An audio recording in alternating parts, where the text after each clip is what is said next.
2026 pour le photovoltaïque et pour l'éolien terrestre. Le photovoltaïque, les nouvelles capacités installées seront l'équivalent de la consommation annuelle de 600 000 voitures électriques. Du côté de l'éolien terrestre, l'équivalent de 500 000 maisons individuelles chauffées avec une pompe à chaleur. Tout ça est donc loin d'être négligeable. Ce n'est plus seulement une stratégie, c'est une ambition et c'est aussi une réalité industrielle. Nous conservons l'équilibre entre les sources d'énergie, entre les territoires. J'ai eu l'occasion de le dire plusieurs fois ces dernières années, la guerre des religions est terminée. La hache de guerre a été définitivement enterrée. Nous devons avancer de manière ambitieuse, tant sur le nucléaire que sur les énergies renouvelables. Vous connaissez, vous qui êtes des spécialistes, la complémentarité entre ces deux types d'énergie.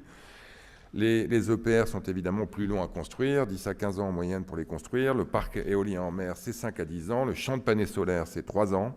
On est sur des coûts moins chers, mais de la visibilité évidemment plus importante du côté des EPR. Vous le savez, il y a quelques semaines, le président de la République a tenu un conseil de politique nucléaire. La Commission européenne vient de débuter son examen sur le financement du nouveau nucléaire. Cet examen nous permettra de prendre une décision finale d'investissement à temps d'ici la fin 2026 pour respecter le calendrier de conclusion. Et puis, je parlais de l'équilibre territorial. Ce que nous vous annonçons aujourd'hui concerne toutes les façades maritimes françaises, de Fos-sur-Mer à Fécamp, en passant par Oléron, et évidemment nos territoires pour ce qui est du terrestre. Cette révolution énergétique que va détailler la ministre de l'Énergie, c'est aussi une révolution industrielle, c'est une révolution écologique, c'est une révolution sociale. Et donc, nous souhaitons que ces appels d'offres se fassent autant que possible avec nos technologies, nos usines, nos employés. C'est une stratégie de long terme.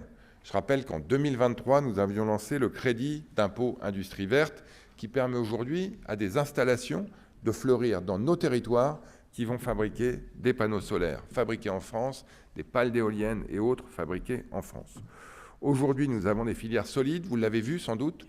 Le baromètre industriel publié par la DGE, je pense que c'était la semaine dernière, montre que parmi les secteurs les plus dynamiques en termes d'installation d'usines et d'installation de nouvelles chaînes de production, les industries vertes sont les plus dynamiques. Nous recueillons les fruits de cette politique industrielle et nous faisons évoluer les appels d'offres de manière à ce que ceux-ci soient plus cohérents, plus compatibles avec le développement de nos filières industrielles. D'ores et déjà, des critères de résilience seront présents dans les appels d'offres à venir.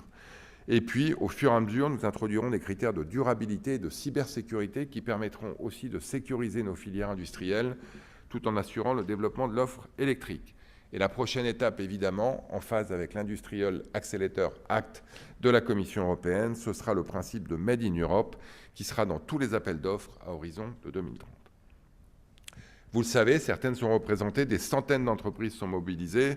Je pense à Holosolis en Moselle pour les cellules photovoltaïques, à Nexans dans l'Ain pour les câbles de distribution d'électricité, à Carester, qui était présent avec nous à Tokyo, mais qui est dans les Pyrénées-Atlantiques pour les terres rares, Siemens Gamesa, EGI Vernova en Seine-Maritime et à Saint-Nazaire pour les pales d'éoliennes. Bref, cette programmation pluriannuelle de l'énergie, ce sont au bas mot 120 000 emplois supplémentaires à horizon 2035, dont 90 000 dans les énergies renouvelables. Tout ça, mesdames et messieurs, se fera à un coût pour les finances publiques mieux maîtrisé et plus raisonnable. Comment? Tout simplement parce que vous avez fait des efforts de productivité, les technologies sont aujourd'hui moins chères qu'elles n'étaient, parce que nous en faisons aussi en optimisant des installations existantes et parce que, vous le savez, nous remplaçons de vieux contrats onéreux par d'autres qui le sont moins. On se retrouve donc avec un coût des énergies renouvelables qui est plus que jamais minime face à celui de nos dépendances aux hydrocarbures. Vous le savez, 60 milliards d'euros d'importation d'énergie fossile, j'allais dire en temps normal. Il est bien probable que cette année, on aille au-delà du fait de la crise. Je rappelle qu'en 2022, c'était 120 milliards d'euros. La PPE 3, c'est donc moins d'argent public au global, c'est plus d'argent public plus efficace destiné à nos filières. Je vais couper ça. En parallèle de la production, nous avançons aussi sur le passage à l'électrique. Nous avons accéléré ces derniers mois, je tiens à le rappeler, les ventes de véhicules électriques ces 12 derniers mois, c'est plus 24,7% en France. Désormais, les véhicules électriques sont à 28%, des voitures vendues Ils sont essentiellement des véhicules électriques fabriqués en Europe, fabriqués en France. Pas besoin de le rappeler, mais je le dis quand même. La Renault 5 électrique fabriquée à Douai est aujourd'hui le premier véhicule électrique vendu en France. C'est une politique volontariste avec le développement du leasing social, du bonus écologique, des incitations au verdissement des flottes professionnelles, la rénovation énergétique, tout ça financé par des certificats d'économie d'énergie dont nous continuons à rappeler avec la ministre matin, midi et soir que ce sont une bonne politique. La sobriété doit faire partie aussi de nos objectifs, la décarbonation des sites industriels les plus polluants.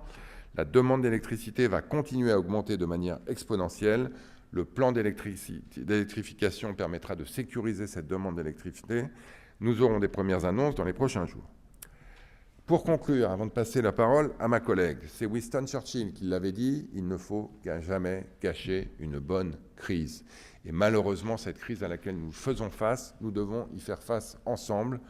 Profitons de ce signal qui nous est envoyé une fois de plus pour réduire nos dépendances énergétiques, pour réduire nos dépendances industrielles, pour réduire nos dépendances climatiques et faire en sorte que la politique énergétique de la France, comme certains l'avaient fait avant nous il y a 50 ans, soit une véritable stratégie ambitieuse de développement économique, écologique et social. Mesdames et messieurs, merci à vous. Madame la ministre, c'est à toi.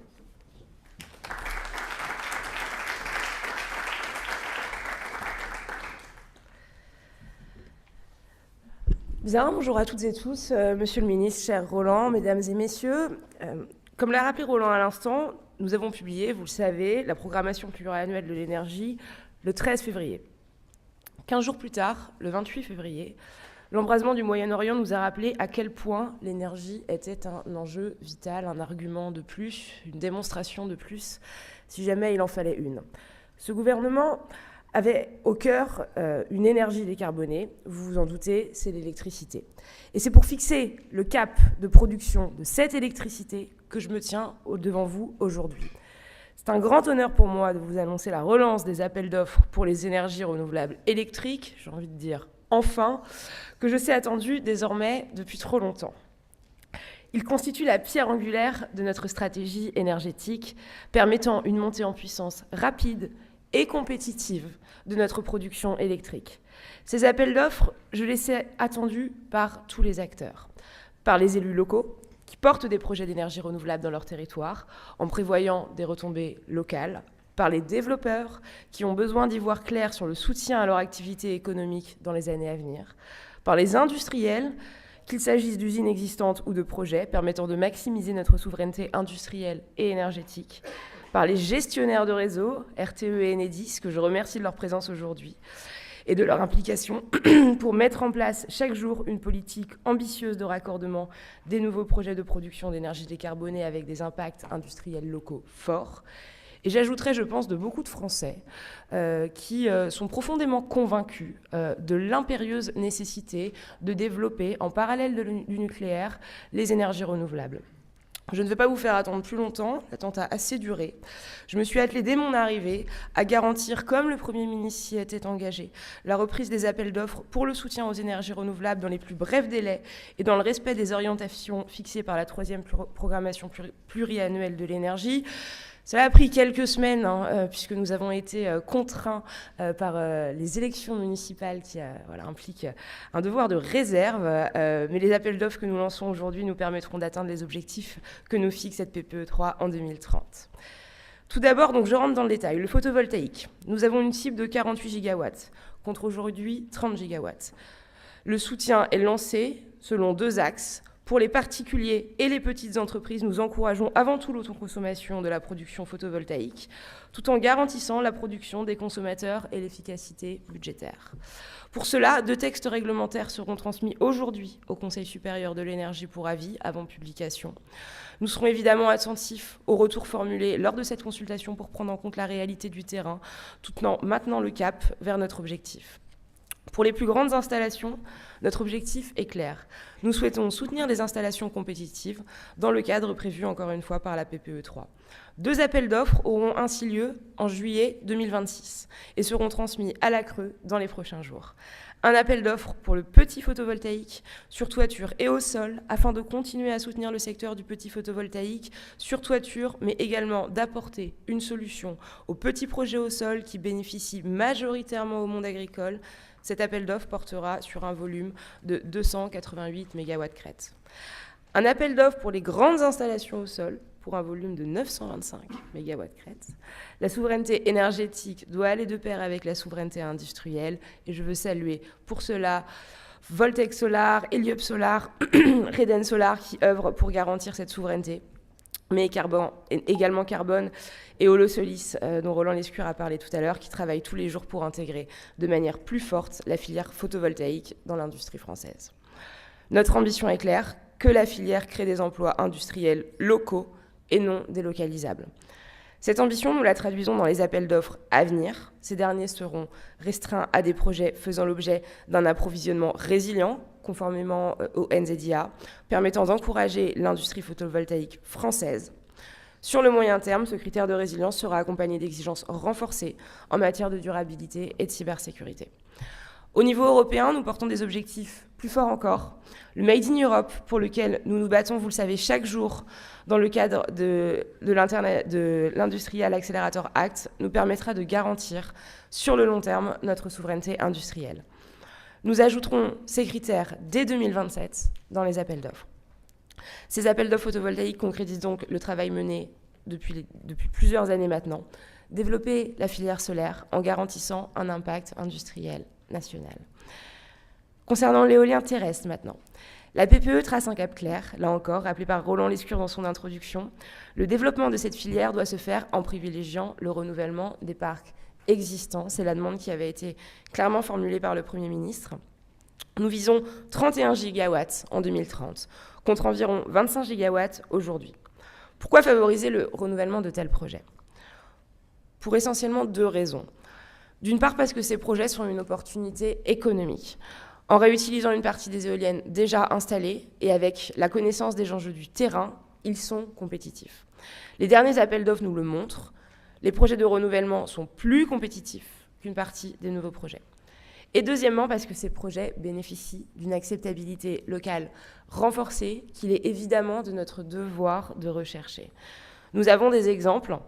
Je pense au parc éolien de Plorazel dans le Finistère, qui a été renouvelé en 2021 après plus de 20 ans d'exploitation et dont la puissance a été augmentée sans détérioration de l'impact visuel. C'est bien la preuve que ces projets-là sont vertueux, sont acceptables et sont compétitifs économiquement.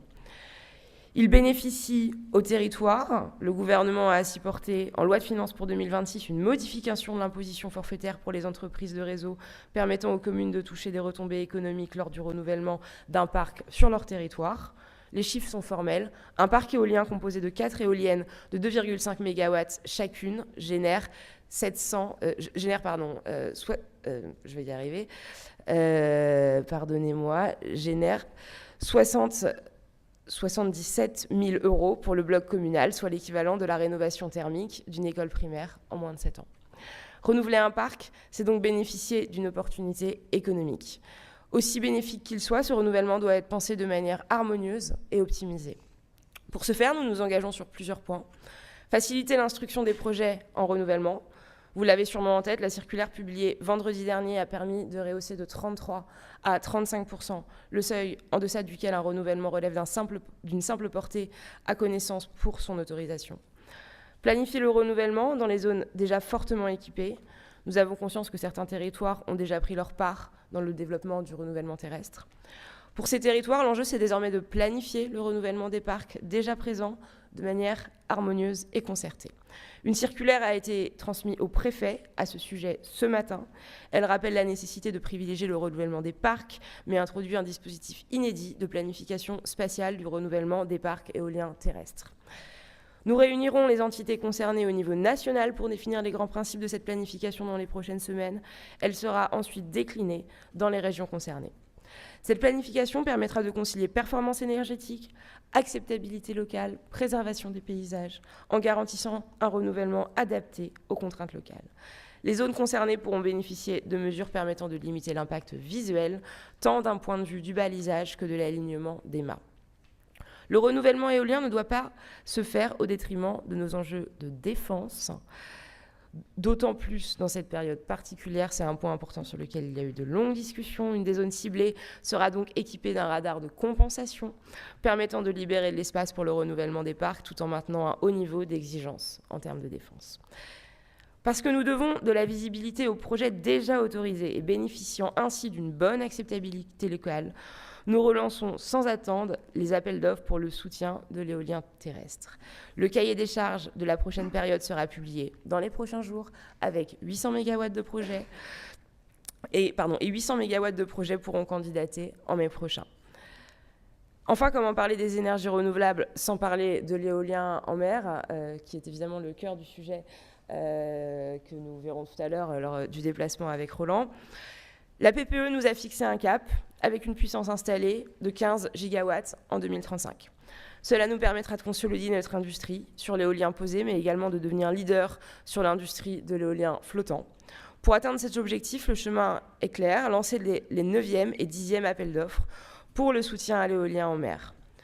Ce chemin ne doit pas être emprunté sans que nous ne portions une attention particulière à la compétitivité des projets.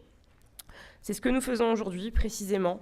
Le coût d'attribution des projets sera maîtrisé grâce à la fusion des appels d'offres au sein d'une même procédure qui permettra de concerner toutes les façades maritimes.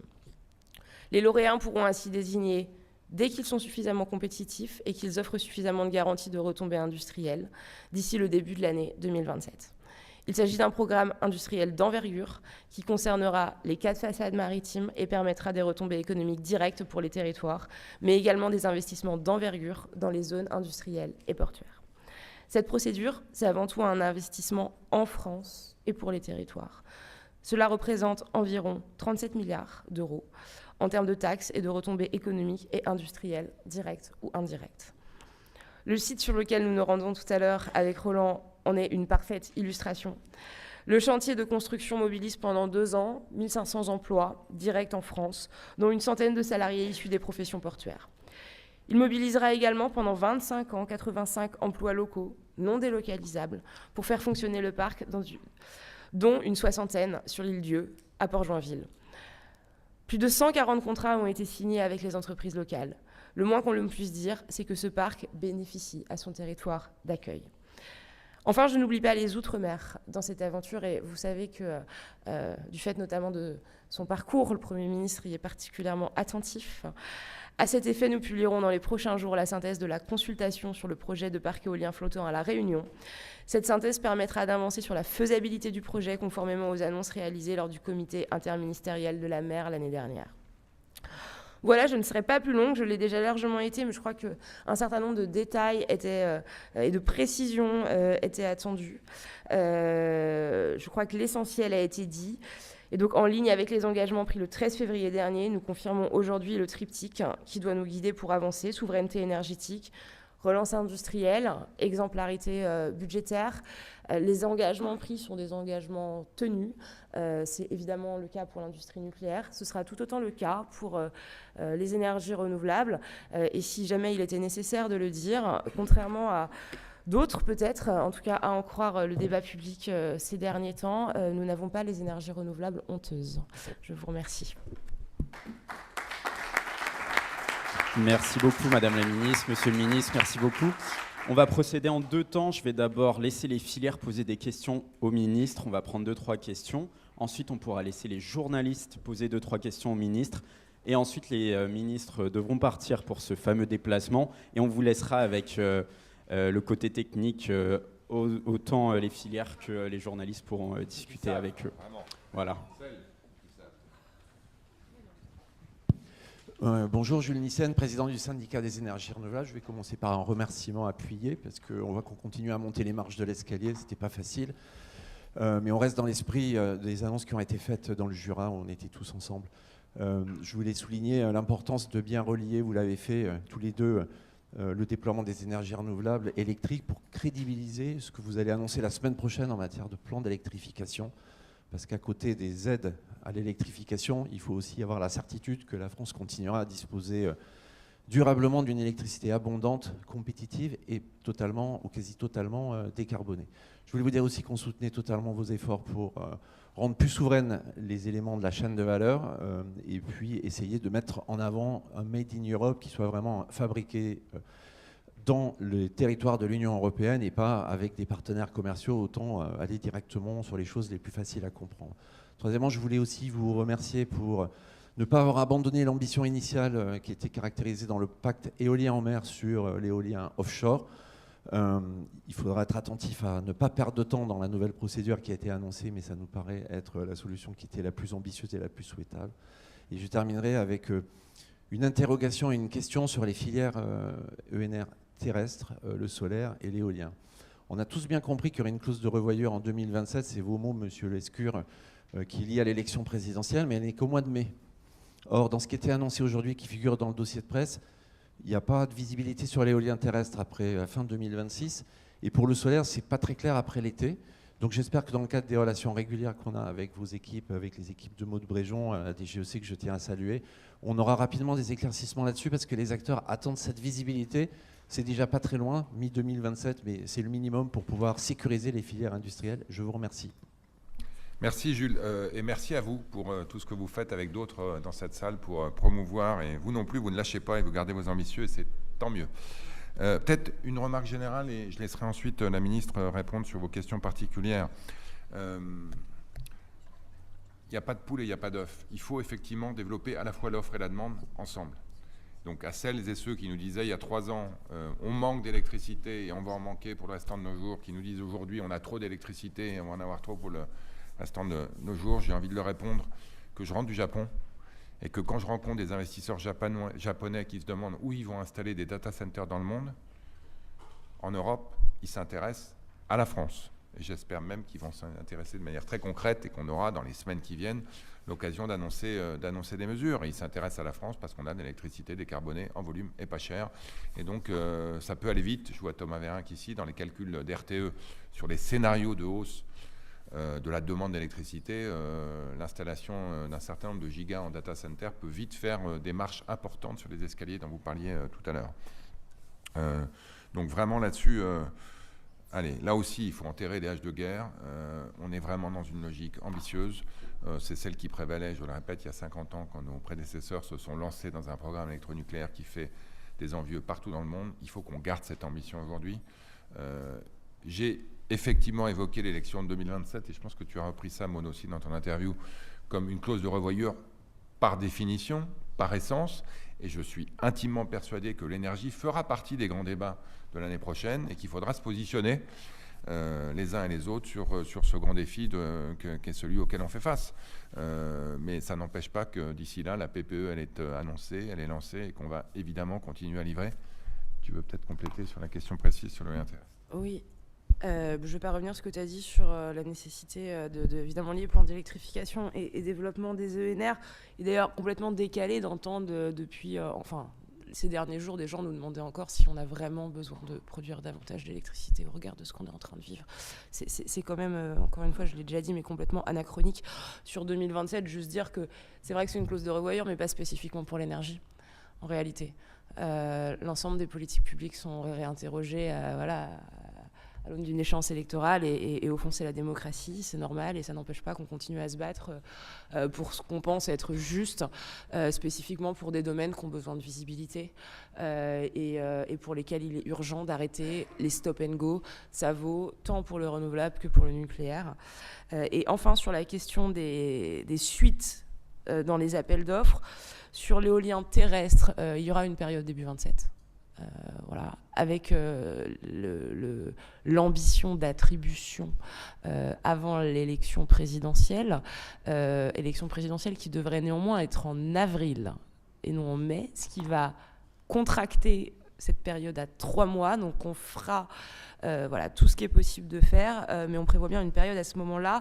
Et sur le PV, on travaille à un appel d'offres à l'automne, toute techno.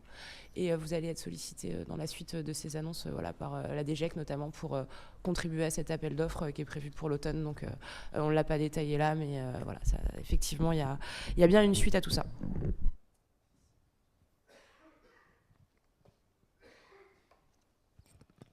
Bonjour, Floriane de Brabander, présidente de la Fédération nationale de l'énergie solaire. Alors, comme mon confrère Jules Nissen, je tiens à vous remercier effectivement pour les actions et non pas juste la parole. Donc, il se relie et ça, c'est super. C'est appréciable pour les filières, mais aussi pour l'emploi, pour lequel ça redonne de l'espoir.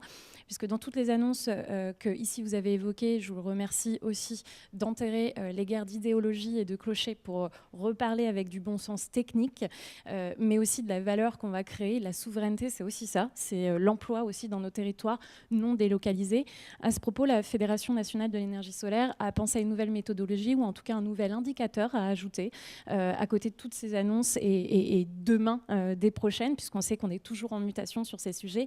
Est-ce que vous seriez ouverte à entendre cette méthodologie, puisqu'on pense qu'elle permettra d'avoir une visu large sur les apports aussi, les avantages qu'apportent ces annonces? Par définition, oui. Et avec, voilà, avec plaisir pour échanger, bien sûr. Donc, voyons-nous. Peut-être des questions des journalistes pour les ministres à présent.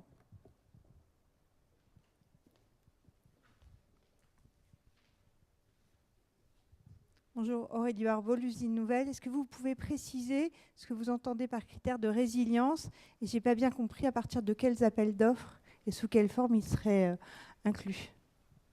Alors, les critères de résilience, on avait négocié au moment de l'invasion d'Ukraine par la Russie un certain nombre de dérogations aux aides d'État au niveau européen qui nous ont permis de faire deux choses. C'est créer le crédit d'impôt industrie verte, qui aujourd'hui, de manière très concrète, permet à des entreprises qu'on a mentionnées tout à l'heure d'installer des usines en France et en Europe. Et deux, d'intégrer des critères de résilience qui restent à définir évidemment dans le cadre d'un appel d'offres précis, mais qui nous permettent de faire face à des chocs de ce type. Et les 5 industries ce qu'on appelle le NZIA, le Net Zero Industrial Act de 2023 de mémoire qu'on avait négocié en Europe et qui s'est traduit par le projet de loi Industrie verte que j'avais eu l'honneur de porter, permet de préciser tout ça pour les 5 industries qui sont concernées, donc l'éolien, le solaire, l'hydrogène, les pompes à chaleur, et puis il y en a une 5e que j'ai oubliée, mais qui j'espère ne fera pas de jaloux ici. Il y en a 5. Maud, tu veux compléter ? Oui, juste sur le... Pardon, excusez-moi, je ne voyais pas. Sur le PV, les critères de résilience concernent les modules et les cellules. Voilà, je ne sais pas si ça va répondre partiellement ou pas à votre question. Et sinon, c'est l'offshore, d'accord. Sur l'éolien en mer, on indique que 4 composants stratégiques maximum sur 9 peuvent venir de Chine et qu'on a un maximum de 50% d'aimants permanents chinois. Voilà. On va peut-être juste prendre une autre question journaliste. Je vois que les filières ont d'autres questions. Est-ce que... Ouais. Oui, bonjour, Arthur Nazaret de Politico. C'était juste pour savoir, le rapport Lévy-Tuyau, vous l'attendez pour quand et quand est-ce qu'il sera inclus dans les appels d'offres ou est-ce qu'il n'aura pas vocation à être inclus finalement?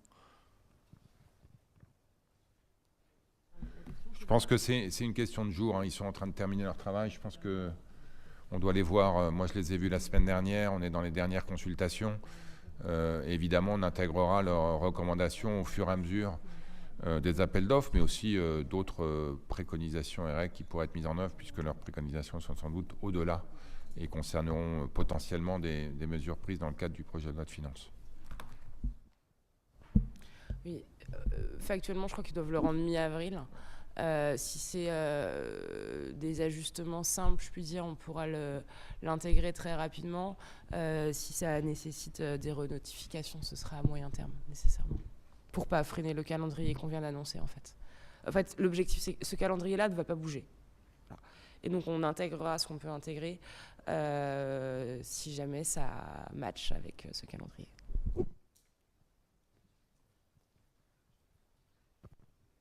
Monsieur le ministre, Anne-Catherine de Tourtier, présidente de France Renouvelable. Monsieur le ministre, Madame le ministre, merci beaucoup. effectivement, je rejoins mes collègues quant au fait qu'on se retrouve aujourd'hui ici et nous saluons l'engagement du gouvernement suite à cette réunion que nous avons eue, les nombreux échanges que nous avons eus pour trouver des modalités et suite à bien sûr cet engagement du Premier ministre. Donc un grand merci pour ce moment aujourd'hui. Bien sûr, je me dois de ressouligner l'importance concernant l'offshore. C'est très bien cette solution de fusion. Mais effectivement, les modalités, pour s'assurer d'avoir une vraie compétitivité, pour s'assurer d'avoir aussi les prix souhaités, il faut qu'on fasse en sorte que les modalités soient réalistes et permettent d'avoir cette compétitivité, d'avoir assez d'acteurs pour permettre cette optimisation. Je pense bien sûr aux sanctions, je pense bien sûr aussi aux garanties. Je pense que là-dessus, nous sommes à votre disposition pour travailler afin qu'on s'assure de pouvoir atteindre cet objectif d'optimisation que nous souhaitons tous de nos voeux, car nous savons que nous devons optimiser et que les ENR en sont capables aussi, mais elles n'en sont que capables si les modalités sont données. Donc nous devons travailler ensemble. Et ça rejoint bien sûr aussi un autre élément qui est absolument essentiel, c'est la simplification des procédures. Nous avons énormément de moyens d'optimiser effectivement les prix, d'optimiser les coûts pour les acteurs, l'attractivité aussi pour l'ensemble des ENR de venir en France, de s'installer, de produire. Mais pour ça, il faut que nous ayons des simplifications de procédures dans le développement. Nous vous remercions de cet engagement de le lancer, mais je pense qu'il faut qu'il trouve très très vite un résultat concret dans les terrains pour le permitting, pour les projets, pour les développeurs, pour obtenir leurs projets. Sans ça, nous n'atteindrons pas ces objectifs que nous partageons tous, que nous souhaitons tous. Donc ça, c'est un élément qui me semble très, très important. Et encore une fois, merci pour tous ces grands développements de ces dernières semaines. Merci. Je ne sais pas si ça appelle une réponse ou pas. Juste dire sur la partie simplification, on partage complètement. La circulaire pour le renouvellement, elle va vraiment dans ce sens-là.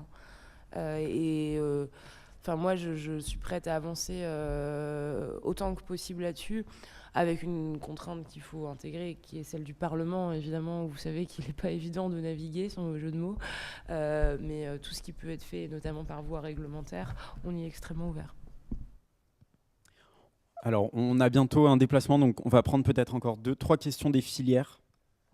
En plus, une remarque, monsieur, madame les ministres, vous remercier pour ces annonces qui sont enthousiasmantes. En tout cas, je représente la région Occitanie, je suis le vice-président de la région Occitanie en charge de l'économie et de l'emploi, et de cette fusion de la O9 et de la O10, donc, que nous accueillons très favorablement. La semaine dernière, nous avons tenu un comité stratégique sur l'éolien flottant, et je peux vous assurer que les opérateurs, les institutionnels et aussi les entreprises étaient en attente, mais vraiment avec beaucoup d'impatience, et donc tout ce qui a été dit aujourd'hui va dans le sens de les rassurer. Et puis peut-être profiter de l'occasion pour vous inviter à venir constater de vous-même les investissements lourds que la région Occitanie et sa CEMOP ont mis sur Port-la-Nouvelle pour accueillir ces infrastructures éoliennes et ces fermes. C'est plus de 600 millions d'euros que nous avons mis sur ces dernières années, et on a une très bonne occasion pour vous recevoir. C'est le 5e anniversaire du nouveau port de la Nouvelle qui est en juin prochain, donc vous pourrez constater de vous-même le hub que ça peut représenter, pas seulement pour l'éolien flottant, mais aussi y compris pour le passage, l'accueil et le départ pour les équipements des éoliens terrestres, et donc pour la maintenance pour tout un tas de fermes éoliennes en Europe. Voilà, donc je vous invite à venir nous voir à Port-la-Nouvelle en juin prochain. Bon, c'est important parce que votre question, qui est plus une remarque et une invitation, me permet de saluer l'engagement des élus locaux. On a parfois tendance à dire que les élus locaux sont tous contre les ENR. Non. Je pense qu'il y a une véritable volonté de notre part de développer ces énergies d'aujourd'hui et de demain en harmonie avec les élus locaux, en consultation, en collaboration, en coopération avec les élus locaux. Et pour ce qui est du Golfe du Lion, évidemment, qui vous concerne directement, il est sur la carte et il fera évidemment l'objet d'appels d'offres importants. J'en profite aussi pour saluer effectivement les aménagements d'infrastructures qui vont avec, que ce soit sur la façade nord Atlantique ou dans le Golfe. Il y a des ports qui s'adaptent et qui permettent effectivement de faire en sorte qu'on puisse installer tout ça.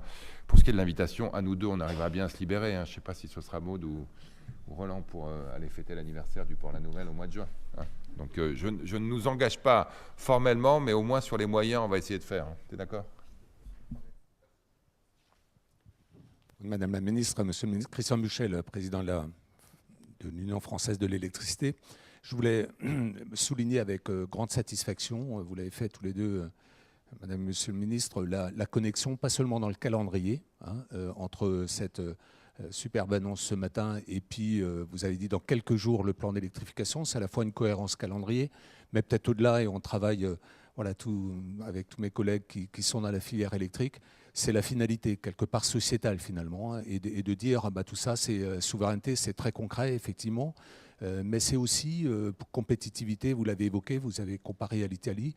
Nous avons aujourd'hui, on l'oublie souvent, mais grâce au choix, vous avez dit je crois 50 ans, mais on peut prendre l'histoire encore plus loin.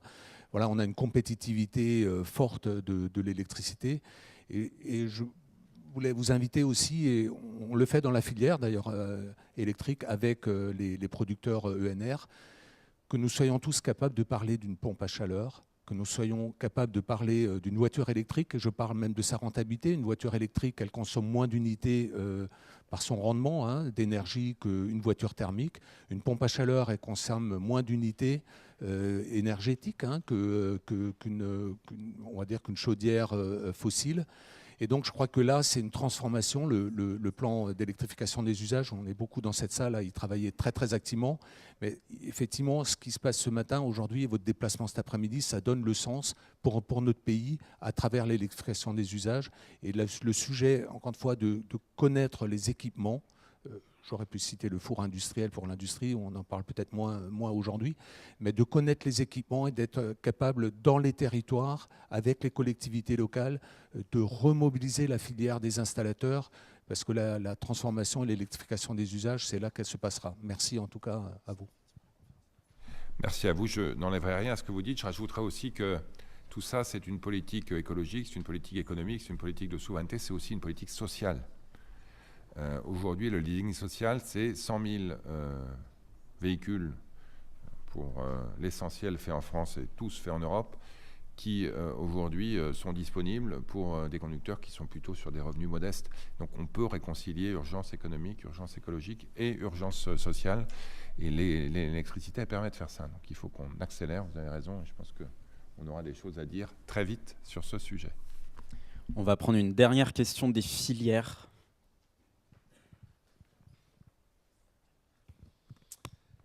Je commencerai bien évidemment par un grand remerciement, notamment pour Daniel Bourg, excusez-moi, je ne me suis pas présenté, président d'Enerplan, pour vous dire aussi que c'était quelque chose qu'on attendait depuis longtemps dans le solaire et que ça a un impact très direct sur l'emploi. On était dans du solaire bashing depuis un petit moment et quelque part, vos annonces sont des points très très importants pour notre filière. J'insisterai sur quelque chose que vous avez dit et qui pour nous, je dirais que c'est un peu la première fois qu'on le met autant en avant, l'autoconsommation. Et je veux vraiment vous remercie parce que c'est quelque chose qu'on porte depuis de nombreuses années, de dire il faut pousser l'autoconsommation, c'est une solution pour le petit solaire. Le deuxième point, et qu'on verra certainement avec vous très prochainement, c'est aussi le stockage. Le solaire a besoin de stockage. Si on veut effectivement arriver à diminuer les coûts du solaire pour la collectivité, on sait que le complément du stockage est quelque chose de fondamental pour le futur. Le troisième point, je suis un tout petit peu déçu qu'on n'ait pas parlé aussi pour 2027 des appels d'offres du solaire. Ça n'a pas été mentionné, je ne sais pas si c'est un oubli ou pas, mais effectivement, on a toujours entendu qu'il y aurait 3 appels d'offres à haut sol avant les élections présidentielles. Et j'espère bien qu'on pourra tenir ça. On sait que les délais sont courts. Ceci étant, la filière est mobilisée et sera effectivement tout à fait capable de tenir ces différents éléments. Voilà, très rapidement, je sais que vous devez courir sur un autre événement, mais c'est... Vraiment, je pense qu'au nom de toutes les filières renouvelables, on avait besoin de ce go, on avait besoin de ce start et on vous remercie de l'avoir fait. Merci beaucoup. Juste rebondir sur votre point sur les appels d'offres début 2027. Ça va grandement dépendre des résultats qu'on va réussir à avoir sur l'appel d'offres toute techno de l'automne. Et donc voilà, premier objectif, c'est de travailler sur celui-ci. Et on ne ferme pas la porte à une période début 27, loin de là. Mais... Et sur le stockage, vous avez raison, ça se développe déjà. Parce que quand on a une installation photovoltaïque personnelle, ça a de l'intérêt en fait d'avoir une batterie. Je pense que ça fait partie des sujets que vont regarder Jean-Bernard Lévy et M. Thuot, mais sans même l'encourager formellement par des dispositions financières, on se rend compte aujourd'hui que c'est déjà en développement, et j'allais dire tant mieux de voir qu'il y a des évolutions spontanées qui n'ont pas forcément besoin d'argent public et qui sont extrêmement utiles, à la fois pour la collectivité et pour les individus. Donc, Madame la Présidente. Merci Monsieur le Ministre. Madame la Ministre, juste un mot pour dire qu'évidemment la CRE sera totalement mobilisée pour l'instruction, l'avis sur les cahiers des charges et ensuite les instructions très rapides de ces appels d'offres pour tenir les calendriers. Merci beaucoup. Merci à vous de votre diligence dont on ne doutait pas. Il faut vraiment qu'on finisse, je suis désolé. Ouais. Vite, mais rapide, parce vraiment, que vraiment... Dernière, et puis on y va. Le bateau ne nous attend pas, secondes, et le train promis. surtout non plus. Je ne pouvais pas ne pas vous saluer, Monsieur le Ministre, Madame la Ministre Sarah Amri du Grand Port Maritime de Marseille. Je voulais souligner le fait qu'on a aujourd'hui une situation totalement remarquable d'alignement entre les ports, les industriels, le gouvernement, le SGPI aussi pour l'accompagnement financier. On sait qu'on va avoir de bonnes nouvelles.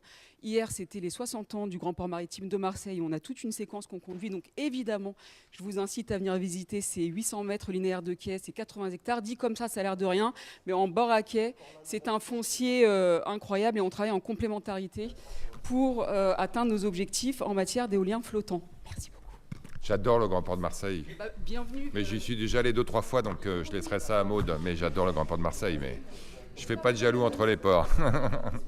Merci à tous et à toutes. On vous laisse entre des mains expertes qui vous permettront de compléter.